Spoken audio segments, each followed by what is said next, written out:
കൃഷ്ണായ വാസുദേവായ ഹരയേ പരമാത്മനെ പ്രണതക്ലേശനാശായ ഗോവിന്ദായ നമോ നമഃ. ശ്രീമദ് ഭാഗവതം ഏകാദശ സ്കന്ധം അധ്യായം 24. നമ്മൾ ശ്ലോകം 16 ചെയ്തു. എന്ത് പറഞ്ഞിട്ടാണ് നമ്മൾ നിർത്തിയച്ചാൽ പ്രകൃതി പുരുഷ സംയോഗം കൊണ്ടാണ് പിന്നെ ചെറുതോ വലുതോ മെലിഞ്ഞതോ തടിച്ചതോ ഈ ആയിട്ടുള്ള എന്തെല്ലാം കാഴ്ചകൾ ഈ ജഗത്തിൽ നമ്മൾ കാണുന്നുണ്ടോ അതെല്ലാം പ്രകൃതി പുരുഷ സംയോഗം കൊണ്ട് ഉണ്ടാവുന്നവയാണ് എന്ന് പറഞ്ഞു. അതിന് മുമ്പേയും പറഞ്ഞുവല്ലോ, എന്താ ഈ കാലസ്വരൂപനായിട്ടുള്ള പിന്നെ കാലം സ്വരൂപനാണ് ഭഗവാൻ. ഈ കർമ്മരൂപമാണ് ജഗത്ത് അല്ലേ. എന്താണ് പറഞ്ഞുവല്ലോ, എന്താണ് കർമ്മഫലദാതാവും കാലസ്വരൂപനാണെന്നൊക്കെ നമ്മൾ അതിന് മുമ്പ് പറഞ്ഞു കേട്ടോ.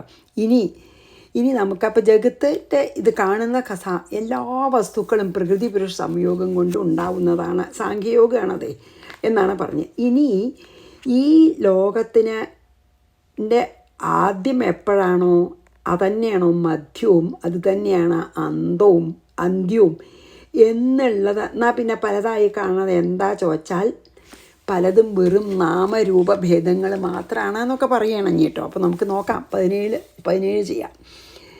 യസ്തു പിന്നെ എന്താണ്, അതായത് ഇപ്പോൾ ഈ നമ്മൾ പറയുമല്ലോ കാരണം ബ്രഹ്മം, കാര്യം ജഗത്ത്. ഇനി ഭഗവാൻ സ്ഥാപിക്കാൻ പോവുകയാണ് കാര്യവും കാരണവും എല്ലാം ആയിട്ട് ഒന്നേ ഉള്ളൂ എന്ന് പറയാൻ പോവുകയാണ് കേട്ടോ. യസ്തു യസ്യാദിരന്തശ്ച സവൈ മധ്യം ച തസ്യ സൻ വികാരോ വ്യവഹാരാർത്ഥോ യഥാ തൈജസ പാർത്ഥിവാഹ. എന്താണ് 17 പറയണ? യസ്യ ഏതു കാര്യത്തിന്, യഹാത്തു ഏതു വസ്തു, ആദ്യ കാരണമായും അന്തഃച അവസാനമായും ഭവിക്കുന്നുവോ, തസ്യ മധ്യം അതിൻ്റെ മധ്യവും അതേ വസ്തു തന്നെ. സഹ വൈ സൻ ആ വസ്തു തന്നെയാണ് സത്യം എന്ന് പറയപ്പെടുന്നത്. അതായത് എപ്പോഴും ഉള്ളതാണല്ലോ സത്യം, ആദ്യത്തിലും അന്ത്യത്തിലും മധ്യത്തിലും. തൈജസ പാർത്ഥവാഹ യഥാ സ്വർണത്തിൻ്റെ വിവിധ രൂപങ്ങളാണ് വളകളും കമ്മലും മാലയും എന്ന പോലെയും മണ്ണുകൊണ്ടിൻ്റെ വിവിധ രൂപങ്ങളാണ് മൺപാത്രങ്ങളും വിവിധ നാമവും ആയിട്ടുള്ളതാണ് മൺപാത്രങ്ങൾ എന്ന പോലെ വികാര അതായത് കാര്യം ജഗത്തും വ്യവഹാരാർത്ഥ ലോകവ്യവഹാരത്തിനായിക്കൊണ്ട് സംഭവിച്ചു. അതായത് വ്യാവഹാരിക ലോകത്തിൽ പല നാമരൂപങ്ങളായി നമ്മൾ പറയണമെന്നേ ഉള്ളൂ. ശരിക്ക് കാര്യവും കാരണവും ഒന്നുതന്നെയാണ് എന്നാണ് ഇപ്പോൾ ഇതിൽ പറയണത്.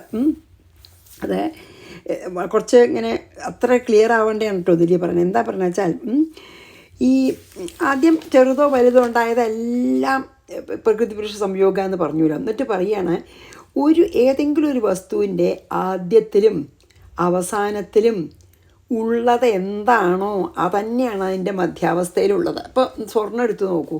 സ്വർണം കൊണ്ട് നിർമ്മിച്ച ഇപ്പോൾ വളയായാലും കമ്മലായാലും മാലയായാലും അതുപോലെ തന്നെ മണ്ണുകൊണ്ടുള്ള പലതരത്തിലുള്ള പാത്രം എന്തായാലും അതിൻ്റെ ഉള്ളിൽ എപ്പോഴും സ്വർണം മാത്രമേ ഉള്ളൂ, അതിൻ്റെ ഉള്ളിൽ എപ്പോഴും മണ്ണ് മാത്രമേ ഉള്ളൂ. അതുപോലെയാണ് നാമരൂപഭേദങ്ങളുണ്ട്. അതേപോലെ ആ കാരണം മാത്രമേ ശരിക്കും കാര്യമായിട്ട് കാണുകയാണ് നമുക്ക്.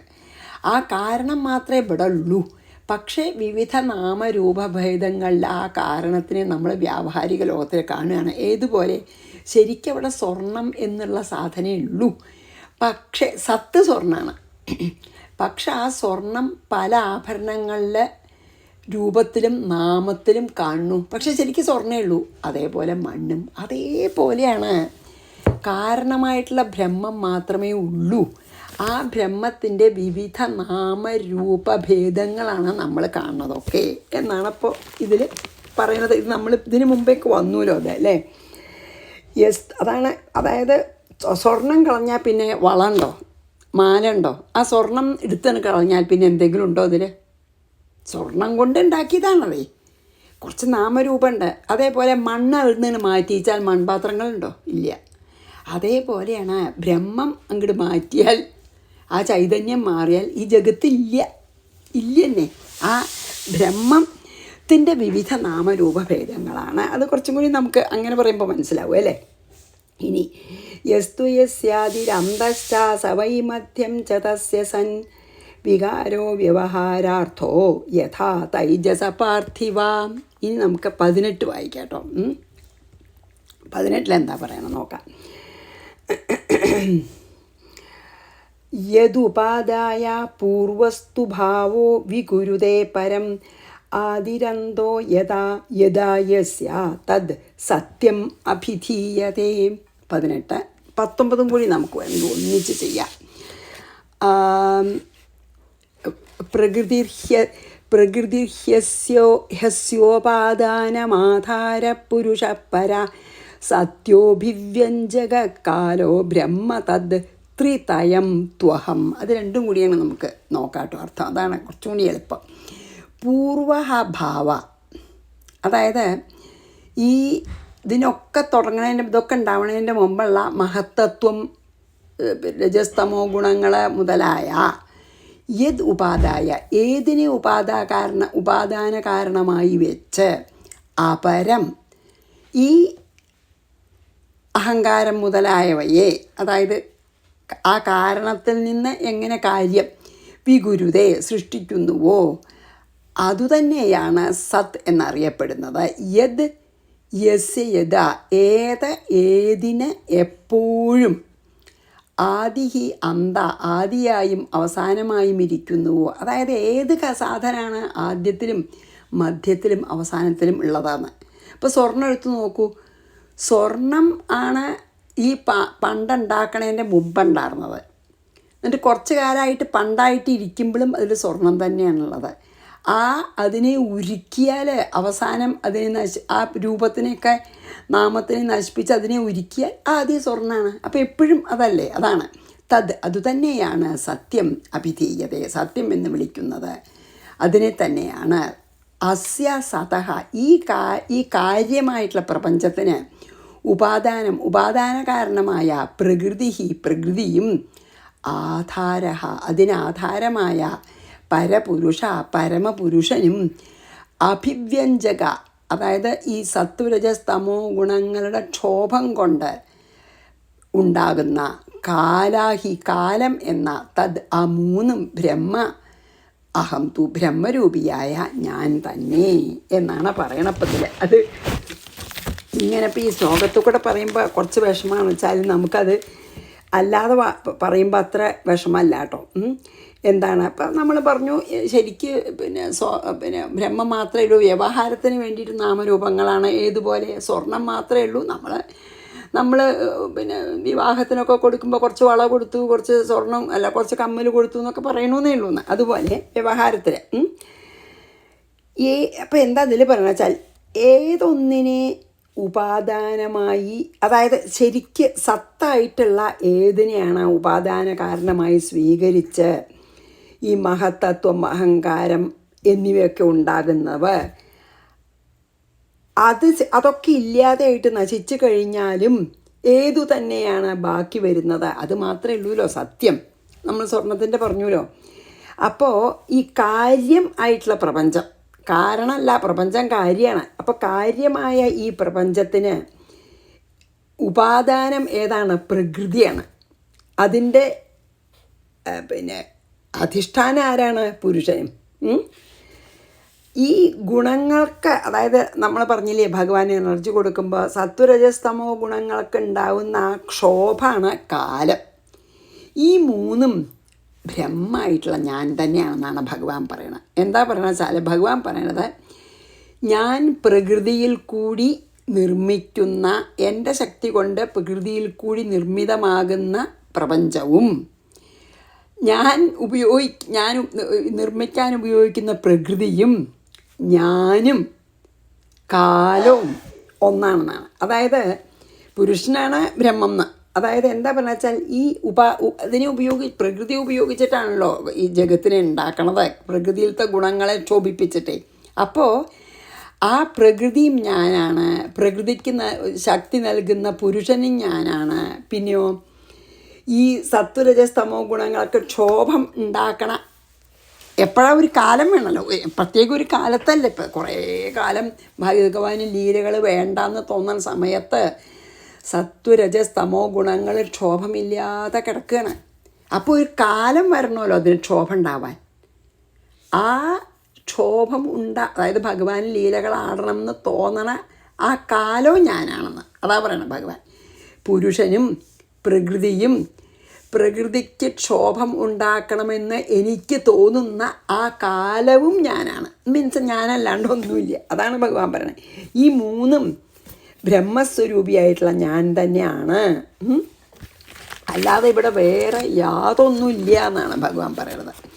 നമ്മൾ കണ്ടുവല്ലോ അല്ലേ, ഭഗവാൻ എനർജി കൊടുക്കുമ്പോഴാണ് പ്രകൃതി ഗുണങ്ങൾ ക്ഷോഭിച്ച് മഹത്തത്വം അഹങ്കാരം ഉണ്ടാവണ പറഞ്ഞു.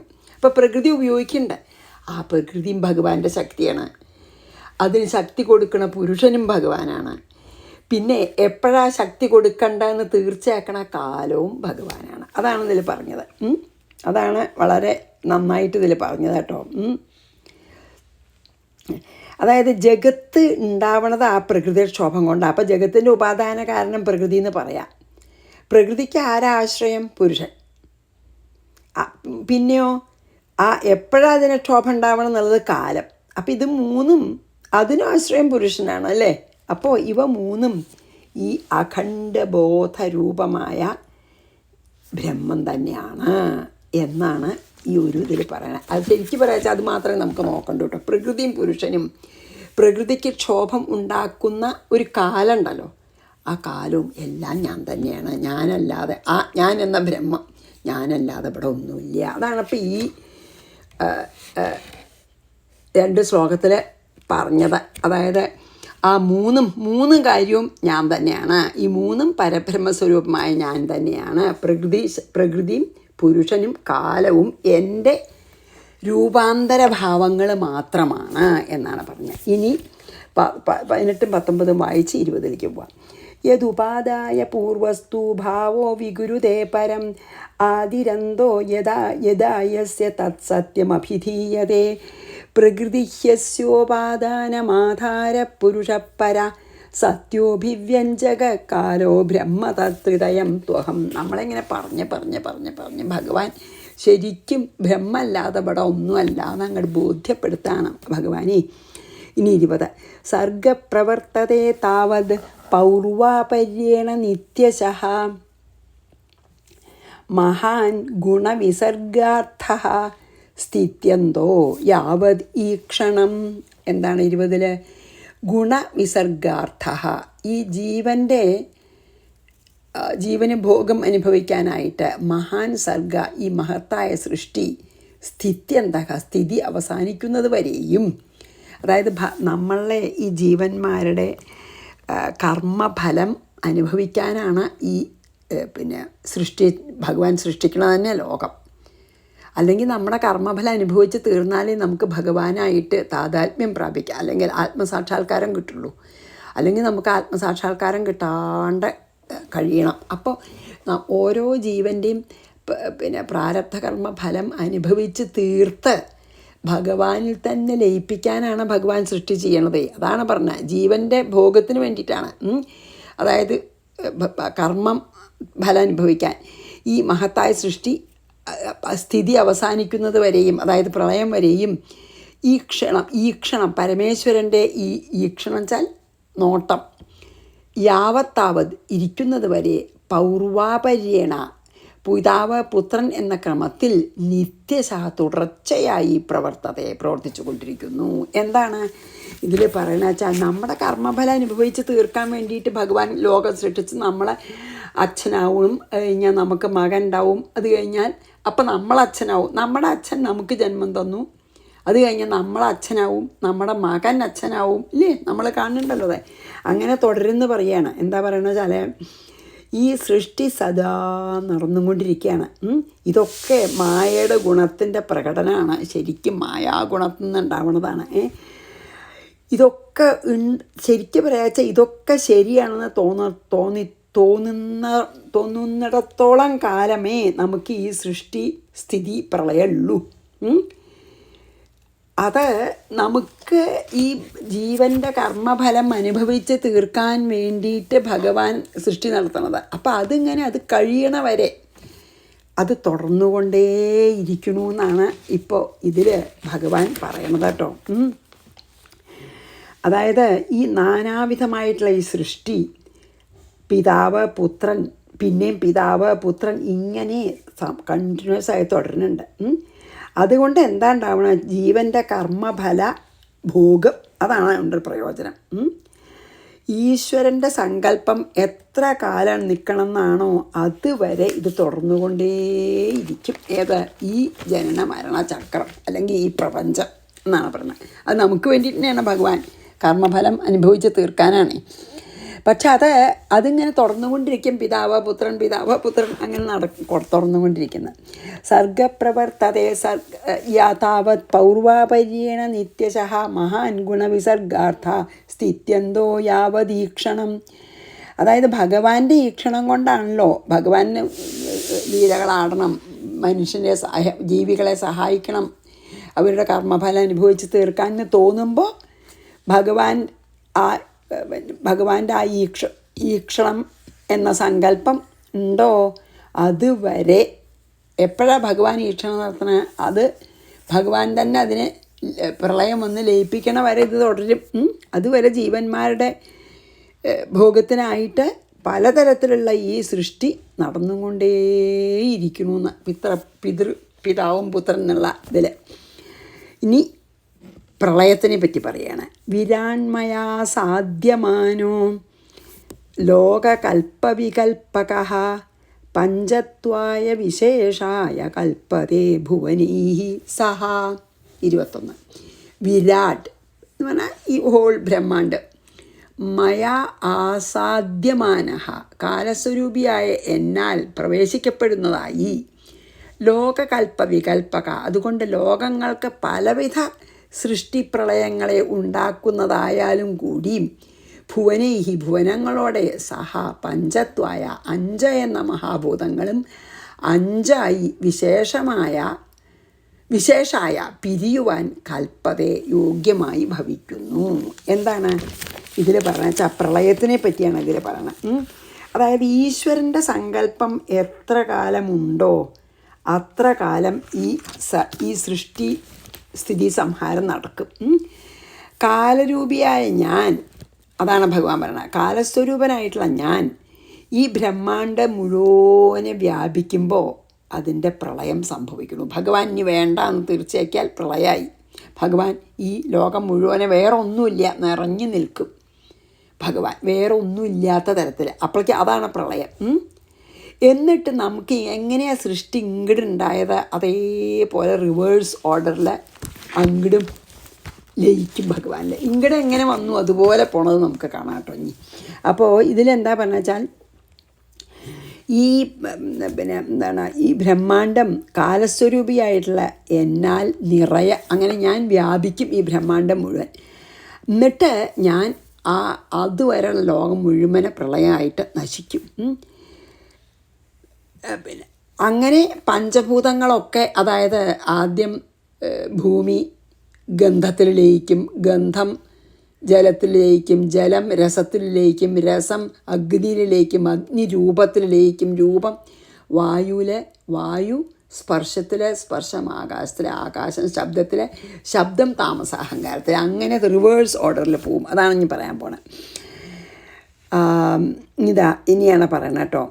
സൃഷ്ടിയുടെ പ്രളയത്തിൻ്റെ അല്ലെങ്കിൽ നാശത്തിൻ്റെ സൃഷ്ടിയുടെ ഓപ്പോസിറ്റാണെങ്കിൽ അന്നേ പ്രലീയതേ മർത്യ 21 വായിക്കണം അല്ലേ. വിരാൺമയാ സാധ്യമാനോ ലോകകൽപ്പവികൽപകഃ പഞ്ചത്വായ വിശേഷായ കൽപ്പതേ ഭുവനൈഃ സഹ. 22 അന്നേ പ്രലീയതേ മർത്യമന്നം ധാനാസു ലീയതേ ധാനാ ഭൂമോ പ്രലീയന്തേ ഭൂമിർഗന്ധേ പ്രലീയതേ. എന്താണ് 22 പറയുന്നത് വെച്ചാൽ മർത്യം ദേഹം എന്നത് അന്നേ അല്ലേ, നമുക്ക് ഭക്ഷണം കൊണ്ടാണല്ലോ ദേഹം വളരണ, അന്നം അല്ലേ. ആ അന്നത്തിൽ ദേഹം ഏതിൽ നിന്നാണോ വളർന്നത് ആ അന്നത്തിൽ പ്രലീയത ലയിക്കുന്നു. അന്നം, ആ അന്നം വിത്തുകളിൽ, ധാനാസു ധാന്യങ്ങളിൽ, വിത്തുകളിൽ ലയിക്കുന്നു. ധാനാഹ വിത്തുകൾ ധാന്യങ്ങളെ, ഭൂമോ പ്രലീയന്തേ ഭൂമിയിൽ ലയിക്കുന്നു. ഭൂമിയോ, ഭൂമി ഗന്ധേ പ്രലീയതേ അതായത് ഗന്ധത്തിൽ ലയിക്കുന്നു. ഇതെങ്ങനെ നമ്മളെ ദേഹം തൊട്ട് തുടങ്ങുകയാണ്, എന്നിട്ട് എങ്ങനെയാണ് സൃഷ്ടി പിന്നിലേക്ക് പോവുകയാണ്.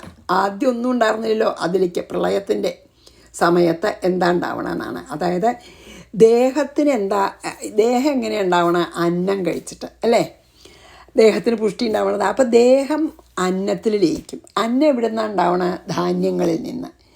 അപ്പോൾ അന്നം ധാന്യത്തിൽ ലയിക്കും. ആ ധാന്യം അതിൻ്റെ വിത്തുകളിൽ ലയിക്കും.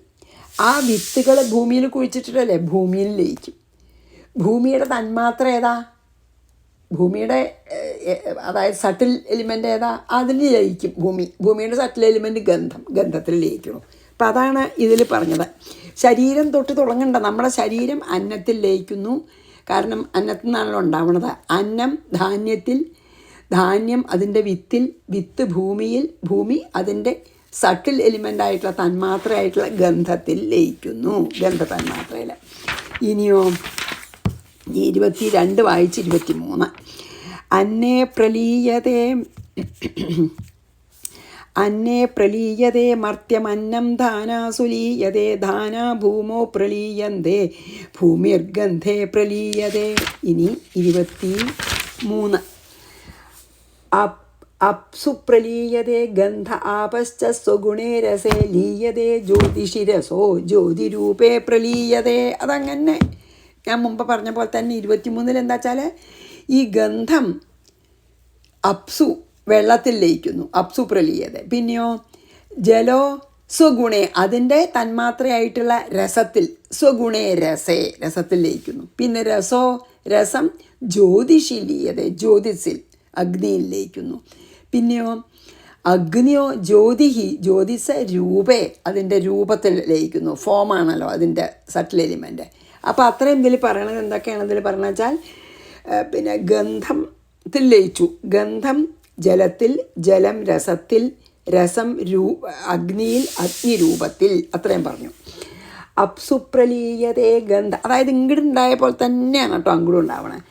അപ്സു നമ്മൾ പറഞ്ഞില്ലേ, ശബ്ദത്തിൽ നിന്ന് ആകാശം, ആകാശത്തു നിന്ന് സ്പർശം, സ്പർശത്തു നിന്ന് വായു, അതേ ഓർഡറിൽ തിരിച്ച് റിവേഴ്സ് ഓർഡറിൽ.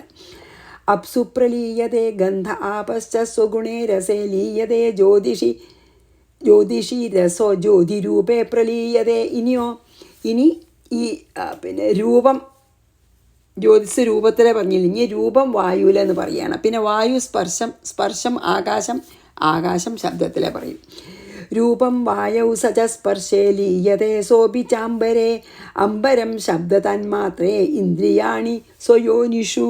അപ്പം എന്താണ് 24 ഈ രൂപം വായുവിലും ആ വായു സ്പർശത്തിലും ലയിക്കുന്നു, ലീയതേ. ആ സ്പർശം അംബരെ ആകാശത്തിലും, അംബരം ആകാശം ശബ്ദതന്മാത്രയിലും, ഇന്ദ്രിയങ്ങൾ സ്വയോനിഷു തങ്ങളെ പ്രവർത്തിക്കുന്ന ദേവതകളിലും ലയിക്കുന്നു. അപ്പം എന്താണ് അതിൽ പറഞ്ഞു വെച്ചാൽ പഞ്ചഭൂതങ്ങൾ മുഴുവൻ ശബ്ദം വരെ പോയി.